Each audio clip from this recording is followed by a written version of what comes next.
Hello everyone, welcome back. I'm Inside Elections. Today is Wednesday, January 7th, 2026, and today we're going to be talking about the 2026 Senate elections based on polls from every single state.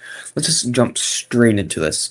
So unfortunately for some of these states, there aren't polls out. For example, Oregon. Oregon is going to be safe for the Democratic Party, and that's why there's no polls out, because polling is expensive, and polling would only show that the state is going to be safe for the Democratic Party, or same with Illinois for the Democrats. But the same goes for Republicans with states like Idaho or Wyoming and Montana. It is kind of sad because just 6 years ago, the last time this Senate map was up, Montana was a 10-point margin for the Republicans. They had a Democratic senator at the time. But because of the political environment of 2026, there aren't any polls out for the Senate election in Montana, and that goes the same for quite a few states on this list. So before we get into the states with polling, to show you the margin of them, I'm just going to fill in some of the states that don't have polling, but we know are going to be the margins. It's like Massachusetts, Rhode Island, and Delaware for the Democratic Party. And also New Jersey. There aren't any polls out for the state of New Jersey, but all the predictor websites have it as safe and solid for the Democrats. Cory Booker has $30 million, has raised $30 million. He's going to win this state by a safe margin. It was a 13-point margin for the governor's race in 2025. I predict it's going to be safe for the Democratic Party and for Cory Booker, even without any polls out for the state. But same goes in states like South Dakota or Kansas, Oklahoma, Arkansas, Louisiana, Mississippi, Alabama, Kentucky, Tennessee, West Virginia, and South Carolina for the Republican Party. These states don't have any polls out for them, but we know are going to be safe for the Republican Party just because of the nature of the state. There's no incredible Democratic candidate running for Senate in these states that could flip it. It's just there isn't. That's unfortunately all we have. Okay, to look at the good news now. Oh, actually, same goes for the Democratic Party in Minnesota, but that's it. And for yeah, so that's it. So now we can actually get into states that have actually no. I lied. It's Colorado and New Mexico also don't have polls. Same with Florida for the Republicans, but these state and Virginia for the Democrats. But okay, now every single state left has polls out that we can look at and figure out what the actual margins are for these states. The reason I put Colorado and New Mexico as likely is because in 2020 they were likely, they weren't safe, they weren't lean. 2022 Colorado likely, 2024 New Mexico likely. Presidential, they were both likely. 2020, they're both likely. They're going to go to the Democratic Party by a likely margin. We don't need polls to tell us that, and polls would only tell us the same thing. Very same thing. Same thing goes for Florida. Okay, now we can get into polls. I'm going to start out with the state of New Hampshire. New Hampshire is a state that we actually have not many polls, but a few polls. Actually, quite a few. But Chris Pappas is, because Chris Sununu is not running for the seat, the Republican governor of New Hampshire is not running for the seat, it's going to be pretty solidly for the Democratic Party. Chris Pappas, and all the polls show him winning. Wait, show him up by an average of 11 points. This state is going to be likely for the Democratic Party based on the polls out of the state. And now we can look at, I forgot to look at New Jersey, but what should we look at next? Let's go straight into North Carolina. I'd like to talk about. This is one of the swing states in 2026. It has a current Republican senator, Thom Tillis. He's retiring. Roy Cooper is running for this seat. And in the polls, there aren't many polls out, but Roy Cooper is leading by a substantial margin, by 8 points, by 6 points. There's a tie poll, but that was nearly 6 months ago. So the average is Cooper up by 4.7. That's not quite a likely margin, but it's a lean margin. Lean margins are 1 to 5 points. It's nearly 5 points. This is what the polls say for the state of North Carolina based on 2026. Next, I want to talk about Ohio. Ohio's interesting because this is technically a special election because this was J.D. Vance's seat before he left to become vice president, and Sherrod Brown is running for the seat, and there's only two polls out. Two.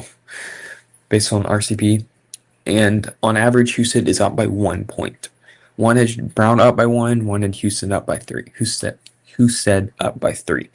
So yeah, that's what Ohio looks like. It's going to be tilt for the Republican Party, 1-0 below 1 point and below the Republican Party. Ohio will be tilt for the Republicans, not quite Democratic flip. Next, we can talk about let's talk about Michigan next. Michigan is interesting. There's no clear Democratic candidate.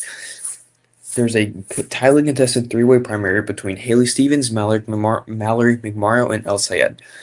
It kind of goes in order of their political status. Haley Stevens is a moderate Democrat. She's yes, a Democrat, but she's not super left. She's moderate Democrat. She's corporate. She's nothing too special, but she is leading in this primary. However, in the general election, she is down by an average of 2.4 points. This state is going to be lean for the Republican Party, the state which, as of right now, lean for the Republican Party. It's a flip from Democrat to Republican. So that's one gain seat for the Republican Party in Michigan and one gain seat for the Democratic Party in North Carolina, which is interesting because this isn't my prediction, by the way. This is just the poll. Like I said before, this is the polls of these races. I predict that Michigan's going to be tilt for the Democratic Party. I do agree with the North Carolina prediction, and I think Ohio is actually going to be lean for the Republican Party. I don't think it'll be tilt. So yeah, I don't agree with these polls all the way, but I do think they are a good indicator of what's to come in 2026. Next, we can talk about Maine. Maine, similar to Michigan, there's a tightly contested Democratic primary. Janet Mills, the current incumbent governor of Maine, and Graham Plattner, the oyster farmer from Maine. He's progressive left, but he's had scandals come out about him. And yeah, Janet Mills is leading based on the two polls we have of the Democratic primary, based on the RCP average. Well, I mean, there was one poll that had Plattner up by 34, and one had Mills up by 10. I'm just going to ignore that. So, yeah. Mills is leading in the Democratic primary by 4, but in the actual general election, it's tight. Graham Plattner is leading Susan Collins, but Janet Mills is tied with Susan Collins. I don't know how to characterize this because there's 3 polls. Susan Collins and Janet Mills are tied on one of them. Susan Collins is up by 4 on one of them, and Janet Mills is up by 5 in another one of them. I think because Janet Mills is up by a higher margin with less of an undecided vote, I'm going to say that this race is very, very tilt for the Democratic Party, I believe. I'm not exactly sure how to characterize this. What would you characterize this as? With 3 polls, they're tied in one of them. Janet Mills is up by 5 in one. Susan Collins is down. Susan Collins is up by 4 in another one. I don't know. I'm just gonna characterize this as tilt for the Democratic Party because I don't know what else to go off of. And next, we have 5 states left. These states might surprise you. At least 4 of them might surprise you. Georgia, let's just go straight into Georgia. And then we'll talk about those other ones later. Jon Ossoff is the incumbent Democratic senator. He's a strong candidate. He's going up most likely against either Buddy Carter or Mike Collins, both weak Republican candidates. Jon Ossoff is up by 3.6 points, which is a lean margin for the Democratic Party. Not tilt, lean. So yeah, that's what the current state of the race. That's what the current state of the map is based on the polls. Democrats flip Maine, they hold on to Georgia, flip North Carolina, and narrowly miss in Ohio. Republicans flip Michigan. And yeah, let's talk about these last 4 states. And I have a feeling that these last 4 states are going to surprise you. Let's talk about Alaska first. Alaska is interesting. You might say it's Alaska. It's a Trump plus 13 state. In 2020, in 2020 it was Trump plus 10. 2024 it was Trump plus 13. Last Senate election, Lisa Murkowski won by 7. In 2020, Dan Sullivan, the Republican candidate, The Republican incumbent senator in Alaska won by 13, but he's running against, as of yesterday, he's running against Mary Peltola, the strongest Democrat in Alaska. She has won statewide in Alaska in 2020, 2022 by 10 points. She lost in 2024 by 2 points. She is going to make this race very, very close. And we actually do have polls, only 2 polls, but let me show you. In one poll, Mary Peltola is up by 2 points. In one poll, Dan Sullivan is up by 1 point. This is a close race. The reason I am going to go with Mary Peltola winning this, I'm going to characterize this for the Democratic Party by tilt margin, is because Alaska Survey Research is a stronger poll, has a better poll history in Alaska than Data for Progress has. It's also a newer poll that better shows the current political environment, a larger sample size, lower margin of error, and lower undecided vote. So that's why I am going to go with this poll. That might be my bias speaking, but I believe that this is the more accurate poll based on the information we have, which is why I think I'm going to characterize Alaska as tilt for the Democratic Party, flipping the state of Alaska. And if you didn't know, yesterday, as of Wednesday, January 7th, 2026, yesterday, Tuesday, January 6th, 2026, Mary Peltola is delaying the groundwork and is set to announce her bid for U.S. Senate in Alaska, which, based on the polls and my prediction, I believe Mary Peltola will win this race and flip Alaska. That brings us to what should we talk about next? Let's talk about Texas. Texas is interesting. Instead of being a tightly contested Democratic primary, there's a tightly contested Democratic and Republican primary. The Republican primary, in my opinion, is a little bit more interesting. John Cornyn, the incumbent Republican senator, is losing currently to Ken Paxton, the extremely far-right candidate who is soaking up the Republican primary vote in Texas. He's also the weakest candidate. 3 main candidates in this race are John Cornyn, Ken Paxton, and Wesley Hunt. Wesley Hunt is like a third-party candidate in the Republican primary. He's not going to win the primary. It's going to be either John Cornyn or Ken Paxton. I believe Ken Paxton is going to win. That same with what polls say. On average, the aggregate polls have one of RCB has Cornyn up by 0.3, but all the other ones have Paxton up by about 3, and on average have Paxton up by 2, which means we're going to characterize him as the Republican nominee currently. In the Democratic primary, however, it's James Tallarico versus Jasmine Crockett. Before, James Tallarico was leading in the polls, James Tallarico was leading in the polls, but now that Jasmine Crockett is in the race, she is in the singular poll that we have. Jasmine Crockett is leading in the Democratic primary, and in the general election, Jasmine Crockett versus John Cornyn or Ken Paxton, it's a 10-point-ish margin for the Republican Party, and I wholly believe that if Jasmine Crockett is the Democratic nominee, it will be this likely margin for the Republican Party. But if it's James Tallarico, these polls show it closer. They have, let me find, Ken Paxton versus James Tallarico, tied. Ken Paxton up by 3. Ken Paxton up by 1. It will be a very close race if James Tallarico does pull out the win in the Democratic primary. But as of now, polls show Ken Paxton winning the Republican primary, Jasmine Crockett winning the Democratic primary, and Ken Paxton winning the overall Senate election over Jasmine Crockett by an average of 6 points. So yeah, that's why it's going to be likely safe for the Republican Party.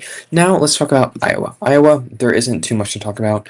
Nathan Sage is running. He's a fairly strong candidate, but there aren't actually any polls out, unfortunately. But the aggregate websites have it as on average likely are. I agree with that.